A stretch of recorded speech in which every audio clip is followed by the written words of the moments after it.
नमस्कार। आज मैं भाषा ज्ञान चैनल के माध्यम से आप लोगों के सामने एक नया वीडियो लेकर उपस्थित हुई हूँ। जैसा कि हमने पिछले वीडियो में स्वरों के बारे में पूरी जानकारी दी थी और व्यंजन के बारे में बताना स्टार्ट किया था, लेकिन कुछ कारणवश वो बीच में ही रह गया था। इसलिए व्यंजनों के बारे में अब मैं प्रारंभ से अंत तक हर अक्षर के बारे में, हर वर्ग के बारे में विस्तार से आप लोगों को बताऊंगी। तो सबसे पहले बताते हैं व्यंजन क्या है। व्यंजन स्वर की सहायता से बोले जाते हैं। जो ध्वनियां स्वर की सहायता से बोली जाती हैं उनको हम क्या कहते हैं? व्यंजन।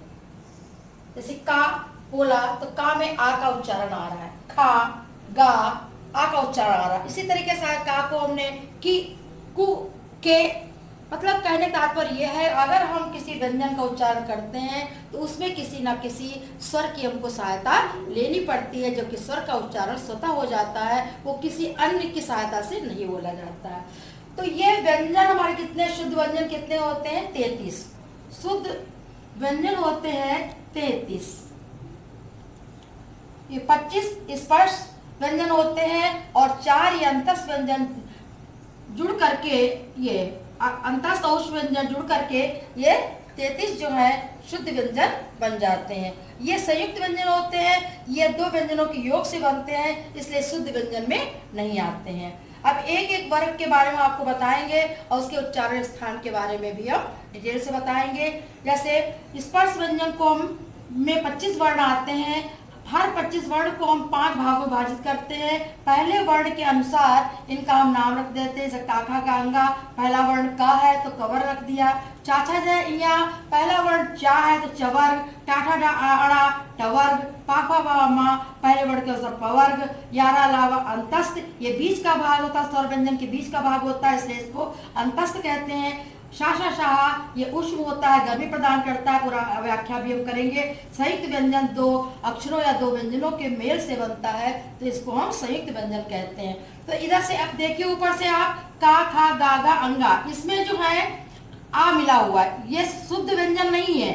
अगर हम इनमें हलंत लगा देते हैं तो शुद्ध व्यंजन है, ठीक है ना।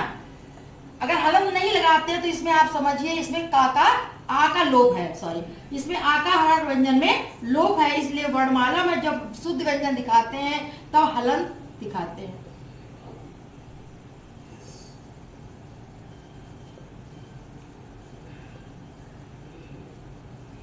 ठीक है, तो पहला है कवर्ग। का वर्ग, का खा गा घा अंगा, कवर्ग है, इसका उच्चारण स्थान गला, तो इसको हमने नाम दिया है कंठ। ये कंठ ध्वनियां कही जाती। हाँ, सबसे पहले स्पर्श व्यंजन का कवर्ग आता है। तो कवर्ग जो है वो कंठ से बोला जाता है, गले से आवाज आती है। बोल के स्वर में आप देखिए, का गा गा अंगा, गले से आवाज आई, इसलिए इन ध्वनियों को हम कंठ कहते हैं। फिर है दूसरा चा छा जा जा इया। देखिए, जीभ हमारी तालू से लग रही है, इसलिए इन वर्णों को हम कहते हैं तालव्य। फिर टा ठा डा ढा अड़ा, देखिए जीभ आपके पीछे थोड़ी मुड़ गई है। बोल के स्वयं देखिए, टा ठा डा ढा अड़ा। जब फिर आप खुद बोलकर देखेंगे तो आपको लगेगा जीभ हमारे पीछे को मुड़ गई है, मूर्धा की तरफ मुड़ गई, इसलिए इसको हम मूर्धन्य वर्ण कहते हैं। पा भा बाबा माँ, इसमें हमारे दोनों ओठ मिलते हैं, इसलिए हम इसको क्या कहते हैं? ओठ ध्वनियां कहते हैं। और यारा लावा, इसका कोई नाम नहीं इसलिए नहीं रखा, इसलिए इसका अंतस्थ नाम रखा है क्योंकि इन चारों वर्णों के उच्चारण स्थान अलग अलग है। या तालव्य रा, मूर्धन्य ला, दंत वा, ओष्ठ, चारों वर्णों के उच्चारण स्थान अलग अलग है, इसलिए इसका नाम अंतस्थ रखा गया है। और उष्म जो है शा शा शाहा उष्म, इसको उष्म नाम क्यों रखा गया है? क्योंकि इनको बोलते समय हमारे गले से उष्मा मीन्स गर्मी निकलती है। बोल के देखिए, शा शा शाहा, हथेली पे आपको गर्मी महसूस होगी, इसलिए इसको उष्मा निकलने के कारण इसका नाम उष्म रखा गया है। फिर यह है संयुक्त व्यंजन, इनको भी शुद्ध व्यंजन नहीं दिया जाता है क्योंकि इसमें 2 व्यंजनों का योग है। तो छा में का आधा और शादा और प्लस आ, छा हुआ, ठीक है।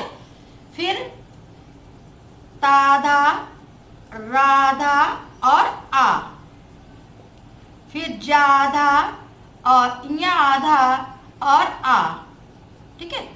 शाधा और राधा और आ, देखिए, दो या दो से अधिक वर्णों के योग होने के कारण इसको हम क्या कहते हैं, संयुक्त व्यंजन कहते हैं। ठीक है, तो ये बात आपको समझ में आ गई होगी कि व्यंजन किसे कहते हैं, जिनका उच्चारण स्वरों की सहायता से होता है, किसी न किसी स्वर की सहायता से होता है, उसको हम व्यंजन कहते हैं। और इसमें जो है चाहे आ की सहायता ले, चाहे ई की सहायता ले, मतलब किसी न किसी स्वर की सहायता अवश्य लेनी पड़ती है। अब व्यंजनों का वर्गीकरण हम इस प्रकार से करते हैं, 25 वर्ण का उसमें स्पर्श व्यंजन में आते हैं, एक अंतस्थ में आता है, एक उष्ण में आता है, और 4 जो छत्र संयुक्त व्यंजन में आते हैं। संयुक्त व्यंजन भी आपको बताए किन किन के मेल से बनते हैं। इसके अतिरिक्त 2 और व्यंजनों का हम प्रयोग करते हैं, डा से बना अड़ा और ढा से बना अढ़ा, डा से बना अड़ा और डा से बना अढ़ा। तो ला और ढ़ा जो भाई उच्छिप्त व्यंजन है। उच्छिप्त इनको क्यों कहते हैं, क्योंकि उनको बोलते समय हमारी सांस जो है वो थोड़ा उछाल लेती है। उच्छित माने उछलना, हमारी सांस जो होती है उछाल लेती है, इसलिए वर्णों का नाम रखा गया है उच्छित व्यंजन, अड़ा अड़ा। देखिए, अपने आप बोल के देखिए, स्वयं पता चल जाएगा। तो इस प्रकार से ये आज की पूरी वर्णमाला के विषय में हमने आपको बताया। आशा आपको पसंद आया होगा, आशा आपको ये वीडियो पसंद आया होगा। और अगली वीडियो में हम इसका दूसरा भाग जो व्याकरण का है शब्द, उसके बारे में हम आपको पूर्ण रूप से या विस्तृत रूप से हम व्याख्या करेंगे। आज के लिए इतना ही। आशा आपको पसंद आया होगा, इसलिए आप लोग जो हमारे चैनल को जो है सब्सक्राइब करिए, लाइक करिए और कमेंट जरूर करिए, जिससे हमें थोड़ा सुधार करने का मौका मिले। कोई कमी रहेगी उसको हम दूर करें। और आगे तब तक के लिए आपसे धन्यवाद।